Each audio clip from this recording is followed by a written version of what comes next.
ప్రేమోన్మాదంతో రెచ్చిపోయిన యువకుడు ఓ యువతిని నడి రోడ్డు మీద దారుణంగా నరికి హత్య చేశాడు. ఆపై తను గొంతు కోసుకున్నాడు. ఏలూరులో ఈ ఘటన వెలుగు చూసింది. పూర్తి వివరాల్లోకి వెళితే, సత్రంపాడు ఎంఆర్సీ కాలనీలో నివాసముంటున్న జక్కుల రామారావుకు 2 భార్యలు.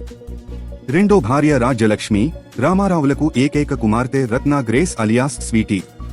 ఆమెకు 23 ఏళ్లు కాగా డిగ్రీ పూర్తి చేసింది. స్థానికంగా ఉన్న ఓ ప్రైవేటు పాఠశాలలో టీచర్గా పనిచేస్తోంది. రత్నా గ్రేస్ డిగ్రీ చదువుతున్నప్పుడు ముసునూరుకు చెందిన కట్టుబోయిన ఎస్ రత్నం పరిచయమయ్యాడు. ఆ తరువాత తనను ప్రేమించాలంటూ అతడు యువతి వెంటపడటం మొదలెట్టాడు. 2023లో వీరిద్దరి చదువు పూర్తయింది.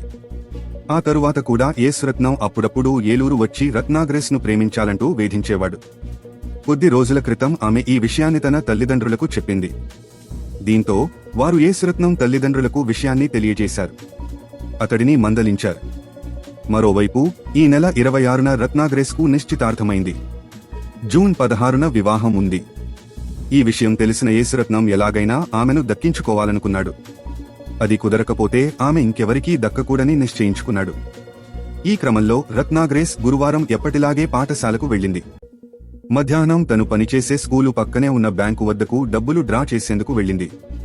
అక్కడ అప్పటికే ఉన్న ఎస్ రత్నం తననే పెళ్లి చేసుకోవాలని, లేకపోతే చంపేస్తానని బెదిరించాడు. తనకు పెళ్లి నిశ్చయమైందని రత్నాగ్రేస్ చెప్పడంతో ఆగ్రహంతో ఓగిపోయినా అతడు తన బ్యాగులోకి కత్తి తీసి తనను చంపమంటూ ఆమె చేతికిచ్చాడు. ఆమె వద్దని అతడిని వారించింది. ఇంతలో ఎస్ రత్నం ఒక్కసారిగా ఆమె మెడపై విచక్షణారహితంగా నరికాడు.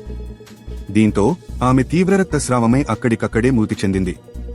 ఆ తరువాత ఎస్ రత్నం కూడా తన గొంతు కోసుకున్నాడు. తీవ్ర రక్తస్రావమై అతడు మూర్ఛపోయాడు. అటుగా వెళుతున్న పోలీసులు వారిని గుర్తించి ఆసుపత్రికి తరలించారు. ఎస్ రత్నం పరిస్థితి ప్రస్తుతం క్రిటికల్ గా ఉంది. తాజా సమాచారం కోసం లైక్ చేయండి, సబ్స్క్రైబ్ చేయండి.